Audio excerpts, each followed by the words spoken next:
Bonjour et bienvenue dans mon podcast Fragments de réflexion. Aujourd'hui, on parle beaucoup de performance dans le travail, dans les études, dans la vie en général. C'est un mot devenu courant et presque banal. Et pourtant, il porte bien plus que ce qu'il semble dire. La performance n'est plus seulement un indicateur ou un résultat. Elle devient parfois une manière de se juger soi-même, de mesurer sa valeur.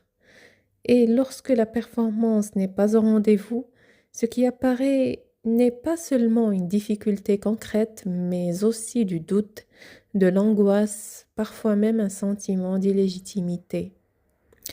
Je ne parle pas ici en tant qu'experte, ni pour donner des conseils, mais à partir d'une réflexion personnelle. Alors, quand je reviens à ma propre grille de lecture, notamment à ce que l'islam m'a appris sur l'action et l'effort, je remarque une chose essentielle. Le résultat n'est pas le point central. Ce qui vient d'abord, c'est l'intention. Pourquoi je fais ce que je fais? Dans quel état intérieur? Le prophète Sayyidina Muhammad sallallahu alayhi wa sallam l'a formulé ainsi: Innamal a'malu binniyat. Les actes ne valent que par les intentions.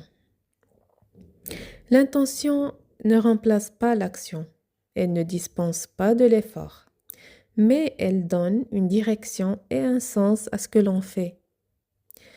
Ensuite, il y a la notion de sa'i, le fait de se mettre en mouvement, de chercher, d'essayer, d'agir. Le Coran le dit clairement. وَأَنْ لَيْسَ لِلْإِنسَانِ إِلَّا مَا سَعَى, et que l'homme n'obtient que le fruit de ses efforts. Cela signifie une chose simple. Je suis responsable de mon effort, de mon engagement, de ce que je fais concrètement. Pas d'immobilité, pas de la passivité déguisée en sagesse. Mais cette responsabilité n'est pas une pression écrasante. Elle implique aussi l'apprentissage, le droit de se tromper, le fait de demander de l'aide, de s'entourer parfois d'un collectif ou de mentors ou de son équipe. C'est là qu'intervient l'idée d'islah, corriger, ajuster, améliorer, accepter que tout ne soit pas parfait, sans s'installer dans l'imperfection. Il y a aussi l'ihsan, bien faire les choses avec qualité, avec conscience, pas chercher la perfection, mais ne pas se contenter du minimum. On parle parfois de concurrence, souvent avec une connotation négative. Oui, mais le Coran évoque une autre forme de concurrence. Il dit فَلْيَتَنَافَسِ الْمُتَنَافِسُونَ وَفِي ذَلِكَ فَلْيَتَنَافَسِ الْمُتَنَافِسُونَ. Il s'agit d'une concurrence vers le bien, et une dynamique qui pousse à s'améliorer sans écraser l'autre, sans transformer la comparaison en violence intérieure.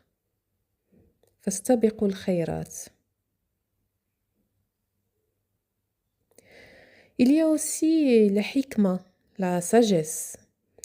Savoir choisir le bon chemin, pas forcément le plus rapide ni le plus visible, mais le plus juste à un moment donné. Et il y a la patience, pas comme résignation, mais comme une capacité à comprendre les situations en profondeur, à accepter ce qui est, puis à faire ce qui est nécessaire, sans précipitation, sans fuite.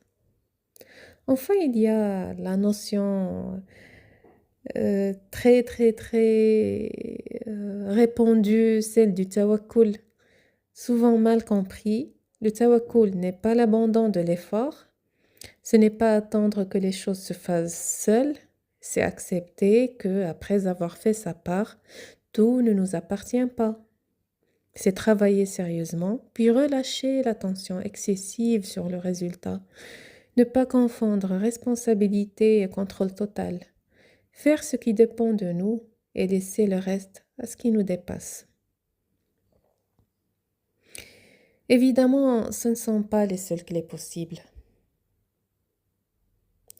Il s'agit simplement de quelques repères, d'une lecture parmi d'autres du réel. Mais cette lecture, elle m'a aidé à faire une chose essentielle, dissocier ma valeur de mes résultats. Oui, sans renoncer à l'effort, sans justifier la médiocrité. Aujourd'hui, je fais de mon mieux, sérieusement. J'essaye d'apprendre, de m'améliorer, de bien faire.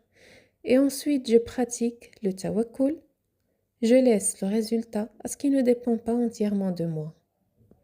C'est cette relation-là à la performance que je questionne, que je construis pas à pas. Voilà pour ce fragment de réflexion. Les sujets abordés ici sont humains et sociaux et cherchent simplement à ouvrir des pistes, pas à conclure. Merci pour votre écoute. À bientôt pour un autre fragment.